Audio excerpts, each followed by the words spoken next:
Welcome to the Terminator Q&A. It's been a while. It's been a week or so since I've done a Q&A, and this time around we're going to be doing, like I said, Terminator Q&A. As always, I'd like to thank all the people who sent in questions, and if you guys would like to be part of the next Q&A, just hit the link below, head on my Patreon, hit the first tier. That'll allow you access to do so. I also, like I did in a said previous video, if you didn't see that, I posted my review for Twisters, so if you want to get my thoughts on that movie, and trust me, I have a few, just hit the link below, head on my Patreon, hit the first tier, that'll allow you access to do so. But other than that, hope you all enjoy this. Let's get started with the Q&A. So, first set of questions come from Tom Hibbert, who asks, I know it's not everyone's favorite, but do you honestly feel like Terminator Salvation felt like a breath of fresh air when it's different premise when compared to the recent sequels? You know, the bar is so low for Terminator and Terminator films post that movie that I honestly think it's not as bad as everyone makes. I didn't hate it to begin with. I didn't think that movie sucked to begin with. It was basically giving us the war that we all wanted. Granted, we all wanted to see like lasers and whatnot, but still, I thought it was a pretty solid. It's a pretty solid film, comparatively speaking to like Genesis and whatever the hell the other movies were. It's just kind of a better film. Yeah, it does have its problems. Sam Worthington is an overrated actor, and it was part of that Sam Worthington era of films. So there was that. Christian Bale was cool when you weren't fucking with the lights. I hope some of you people remember that joke. But yeah, the movie's decent. It's not perfect, but I don't think we've had a good sequel. Let's be real, we've never had a good sequel since 2. I hate to be one of those people, but it's true. Second question. We've had many variations of the Terminator, but if you had to make an original Terminator, how would you do it? Alright, how would I do an original Terminator? That is a fascinating question. I think what I'd like to do is something similar to the T-800 unit, but the difference is that this unit would be more suited for stealth and this would be more like a chameleon unit. Like it could has instead of like actual flesh, it has like a hollow unit or like a hollow field around it that like can make it cloak. Like it's built like for stealth tactics and sabotage. It's not meant for like full on combat. It is just meant for it can cloak and then move fast. But if it gets caught, it's kind of done for. So it's got to like do a predator cloak. It's got to like predator its way through the opponents. That'd be kind of cool. Third question: with Terminator 0 just dropped its trailers, it dropped its trailer. What anime would you like to see crossover with the Terminator franchise? Ghost in the Shell. Like that's kind of the easy answer. Is Ghost in the Shell. I really do think that out of all the franchises, Ghost in the Shell really makes the most sense. And plus, having a Terminator fight Major Kusanagi, that'd be pretty fucking sweet. That's just me, though. So, let's move... Thank you for those questions, Tom. Let's move on to the next set of questions coming from Hunter Johnson, who asks, what if an army of Terminators was led by Grand Admiral Thrawn from Star Wars? They'd be a pretty effective Terminator unit. There's no other way around it. They would be a really effective Terminator unit. Like, what else do you want me to say? Second question. What would a Terminator gem hybrid look like? I really don't know, because I feel like the gems wouldn't be able to, like, have that kind of metal body. Like, they wouldn't be able to, like, synthetically connect to it, if that makes any sense. So, I don't know what it'd look like. Probably a nightmare. And third question: what would the Terminator be considered a slasher villain because the first film was technically a horror film? That's always kind of a big question, isn't it? Does the Terminator count as a slasher villain? I'm gonna say no. He doesn't. He does have like a lot of the Michael Myers or Jason Voorhees kind of aesthetic to him, where he's this big, overwhelming force that you just can't outrun or outfight in a hand-to-hand combat match. But at the same time, he does have... I mean, there is some horror elements there, but I don't know if I would consider him a slasher, if I'm being honest. I don't think I would. So thank you for those questions, Hunter. Moving on now to Jason Voorhees 2011, who asks, do you prefer the T-800 being a protector or the villain? See, this is different because he's asking if it's hero or villain. I kind of like the idea of, after playing so much of Terminator Resistance, yeah, I prefer, like, as much as I love Arnold's performance in T2 and, to an extent, T3, I kind of like the T-800s as a villain, and it's going to be cool to see in Terminator Zero the fact that we're getting T-800s back to being villains again. I'm actually really excited at the thought of having villain T-800s again, because they're just a scary image. So, there you go. Second question. Thoughts on the Sarah Connor Chronicles? The other one good thing that came out post, I think T3, it got, like, this came out like T3, like, post T3, or before or after Terminator 3. But yeah, Sarah Connor Chronicles was awesome. Gone too soon, and it was a pretty solid, it was a really damn solid show. It's again, one of the few things post T2 that actually is worth a damn. So yeah. Anyway, third question. If you had a chance to bring Terminator back to the American Universal Parks with a new attraction, how would you do it? Ooh, good question. How would I bring back and make a new Terminator attraction for Universal Studios? That is a damn good question. I think what I would like to do with that, what I'd like to do in that situation is probably have it so it's not so much a show but more of a dark ride. Like, have it be that you're kind of like, I would really take a lot of inspiration from the Star Wars ride, Rise of the Resistance, over at Disney, and have it be like, yeah, you guys have been recruited into the Resistance and are now tasked, because there's so few people, like, hey, you're basic civilians, but now you're soldiers. The war is getting really bad, so this is the moment. Like, this ride would be one giant prequel to T1. So it's basically you're on a vehicle and you're forced to ride through the event, like ride alongside the rest of the Resistance as they're laying siege to. Oh, it's not, well, it was going bad for the machines.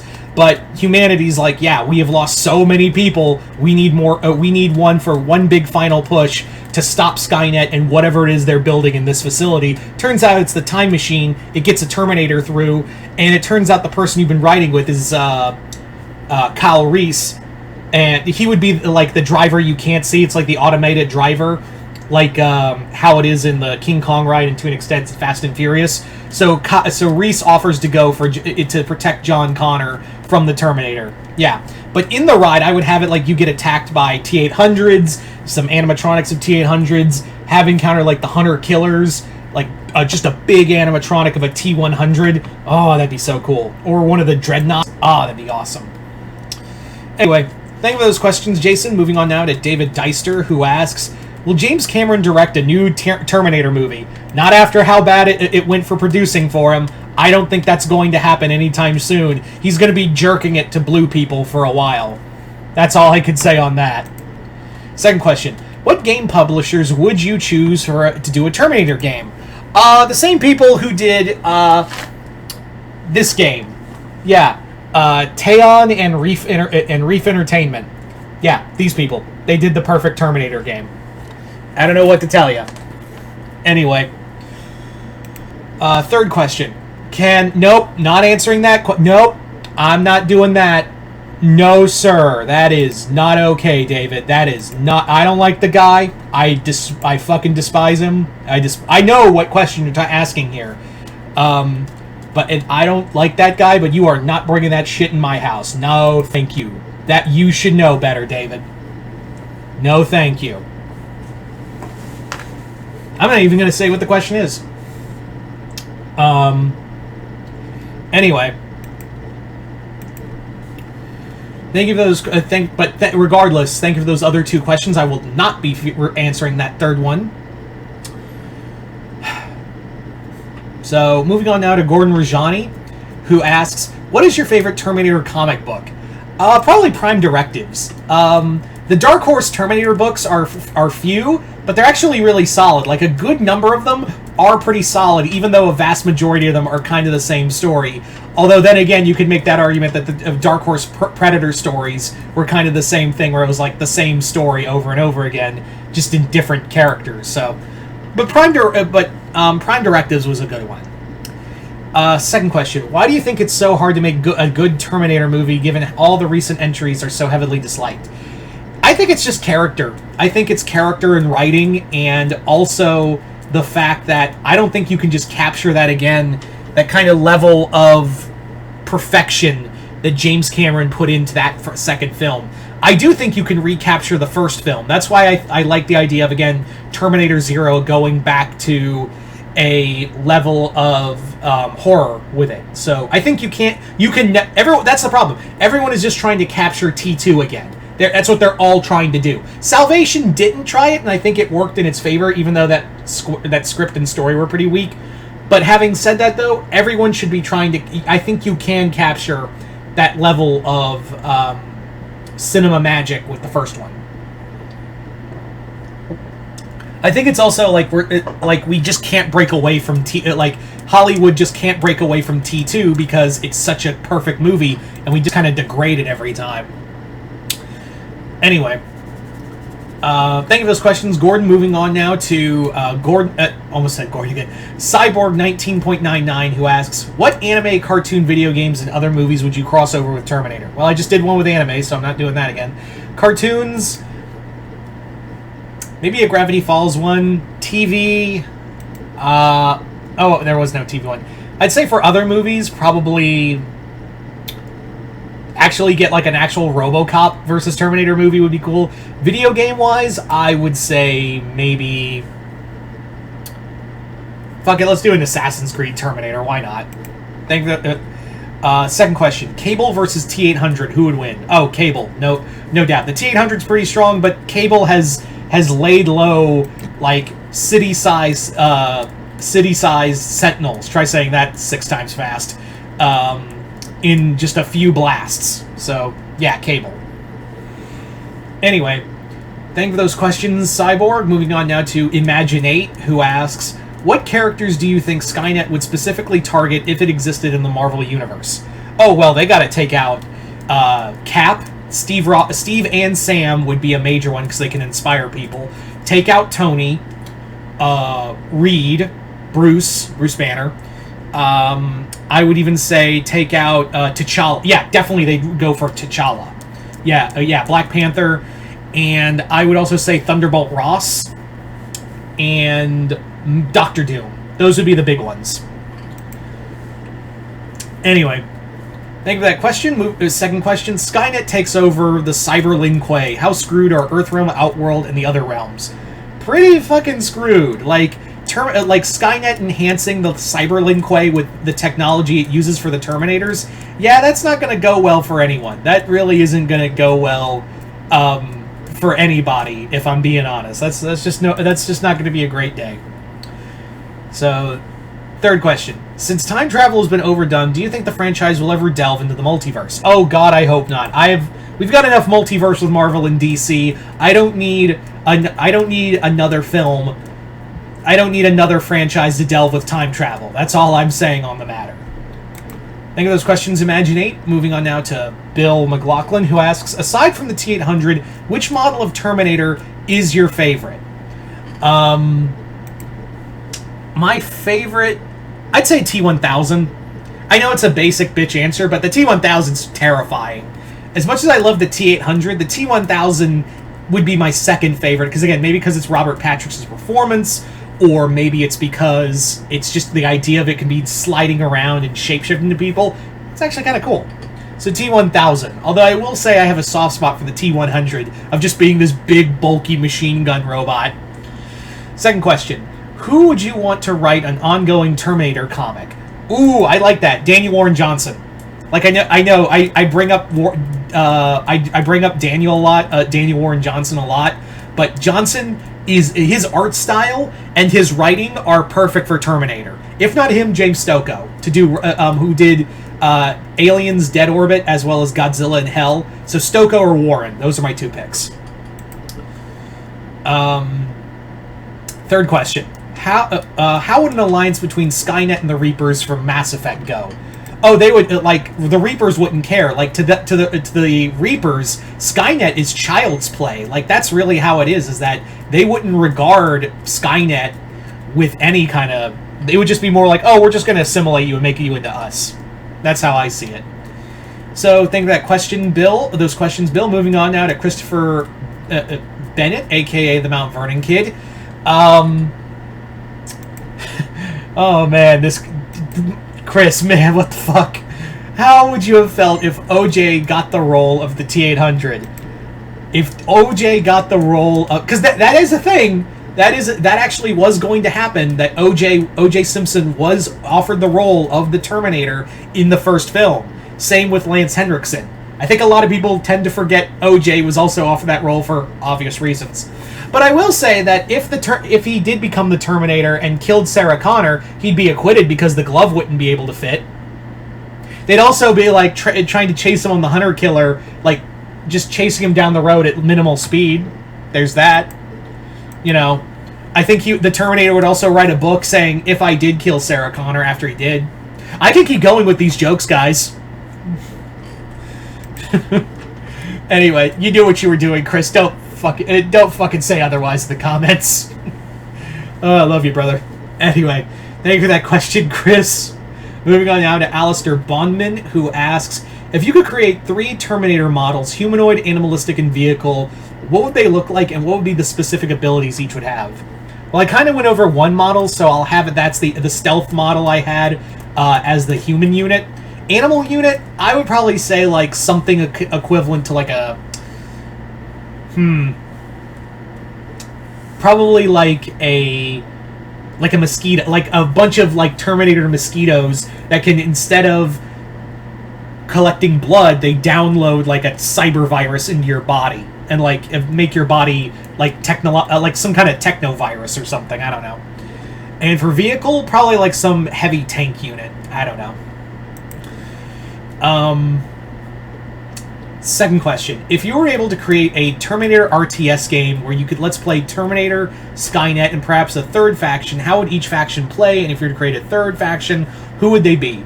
I'd say for like something like like a game kind of like similar to StarCraft is what the question he's asking. I'd probably say that like my pick would be a third faction would be like a group of like feral humans. They do kind of touch on that in some places in the future. Humanity went full feral and cannibalistic, so maybe them. I don't know how the factions would play, but there's my third one. Yeah. Third question. If you were to create a Terminator movie with a human villain, and not that the human is working with Skynet, but their own motives, and have the Terminator be the good guy, how would you write that story motive? And I would probably say that, like, maybe the human villain is stolen Skynet time travel tech and is, like, fucking with time. So Skynet has to be like, ah, crap, he's messing with my plans. Terminator, go kill him. Yeah, there's no real hero here in this story. Thank you for those questions, Alistair. Moving on now to Nolan Inejo, who asks, do you think the deleted scene in where Kyle Trask breaks down at how beautiful the world is before Skynet took over should be kept in? I really do think that should have been kept in. I honestly believe that should have been kept in because it really kind of highlights Kyle living in a world that was just complete and utter destruction, and now he's seeing what the world he was fighting for and the world he wants again. So yeah, I do think that should have been kept in. Long story short. Second question. Do you think Skynet can take over the Star Wars galaxy, considering the amount of computers, ships, and droids? There was kind of a story like that with dark droids, with this thing called the Scourge, which was basically like evil, like super like maniacal mustache twirling Skynet. So yeah, I could think that could happen. Third question. If you had your own T-800 for 24 hours, what would you do? Nothing good. That's what I gotta say to that. Nothing good would come of it. That's really all I can say about the matter. So yeah, there you go. That is pretty much all the questions from for the Terminator Q&A. I want to thank everyone who did send in questions. And once again, if you'd like to have be part of the next Q&A, just hit the link below, head on over to my Patreon, where you guys can hit the first tier. That'll allow you access to do so, as well as check out the movie and episode reviews. Other than that, hope y'all enjoyed this. I'm Mr. Multiverse. I'll see you next time in the Multiverse.